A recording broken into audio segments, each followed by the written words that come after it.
everyone, it's Nina, and I'm here today to share with you this fun watercolor thank you card using the beautiful Time to Say Thanks stamp set. We're going to be doing a lot of watercoloring today, and we're starting off with this stamp set that's one of my absolute favorites. To begin our card, I'm going to be die cutting a panel from some watercolor paper. This is the Simon Says Stamp Stitched Rectangle die. I'm going to go ahead and run this through my Big Shot machine. Once I've got that die cut, I'm going to put this into my MISTI and begin my stamping. I'm going to be doing a lot of masking to start off with here. We're going to be masking off the images to create a very cool and layered background. This is going to frame up our sentiment. So we're going to be doing all of our stamping along the edges of this. And I'm using my MISTI tool to make sure that I stay nice and straight, lined up where I need it to be, and make sure that I get all the placement of my stamping just right. So after I've stamped in Versamark ink, I'm going to take some white embossing powder. This is from Ranger. I'm going to go ahead and apply this on top of my stamped image. Then I'm going to take my heat gun. We're going to melt this embossing powder. And we're going to be repeating this over and over again until we get the entire card covered with these leaves. So here I'm creating a mask. I did this for all of my images that I created for my stamp background here. I'm going to be taking some sticky notes that I'm using, and I'm going to fussy cut these images out. That way I have a perfect mask for my images.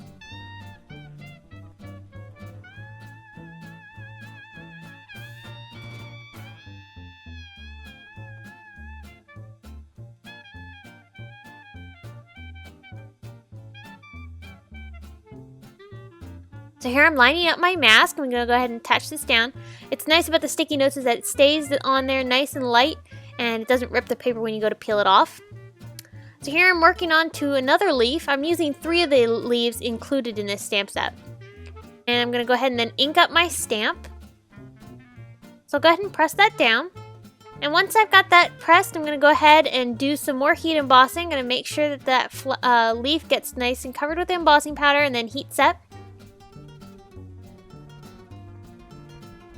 So here I'm going to speed up the video. You don't want to watch this whole thing in real time. It took me too long to do that.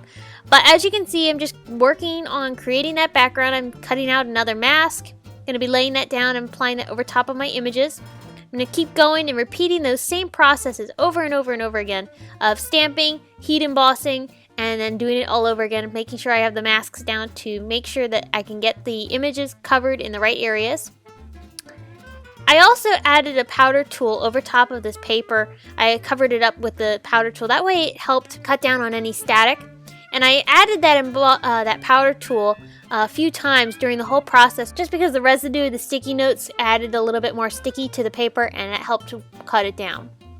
Okay, so now we're going to work on the watercoloring. As you can see, I've got my Distress ink colors. I've got Peacock Feathers, Squeezed Lemonade, Evergreen Bough, Twisted Citron, Mowed Lawn, and Cracked Pistachio. These are all the colors we're going to be using today. I'm going to be pressing these down onto my Ranger craft sheet. This is where I'm going to pick up the ink to do my watercoloring. I absolutely love these colors. This color combination was beautiful and created a very earthy rainforest feel to the entire card, and I absolutely loved how it turned out.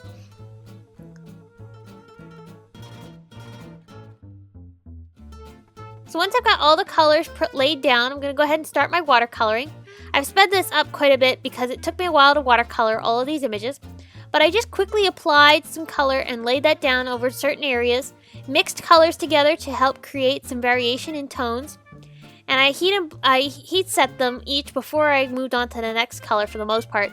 Once in a while I moved on to a couple of them and then before I added more heat to dry it, but for the most part I was adding heat every time I added one color down. So I'll just keep layering color and make sure that I get all these leaves colored in. I'm not being careful to stay inside the lines. I wanted this to be a very loose and fun watercolored look. I like the freestyle coloring of watercoloring, and I really wanted that to be part of this card. So once I got the main portion of the coloring done, I'm taking some pumice stone and I'm adding some shadows along where the leaves meet.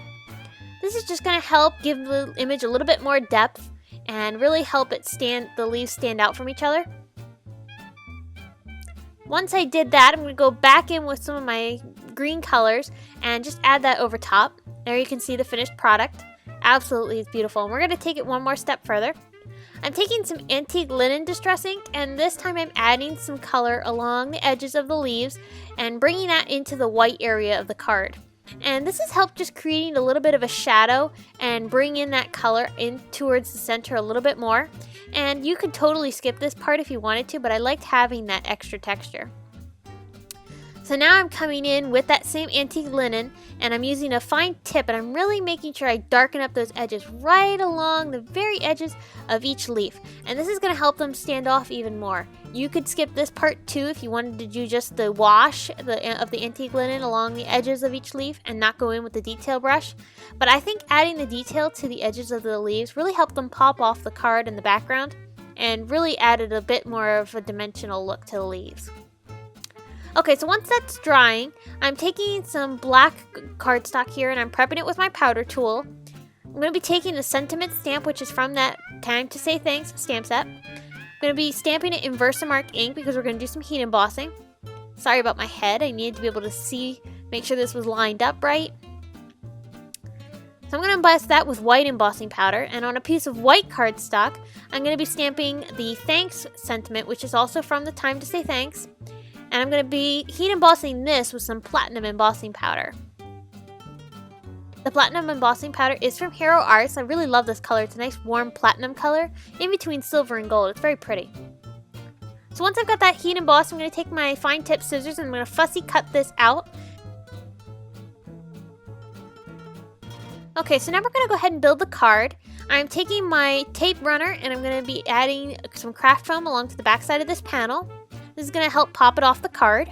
I'm going to go ahead and add some more tape to the back side of this craft foam. And then we're going to go ahead and attach this down onto our card base. My card base is made from some Simon Says Stamp wood grain cardstock. It's a beautiful wood grain textured cardstock. And I really loved how it matched this watercolored look very well.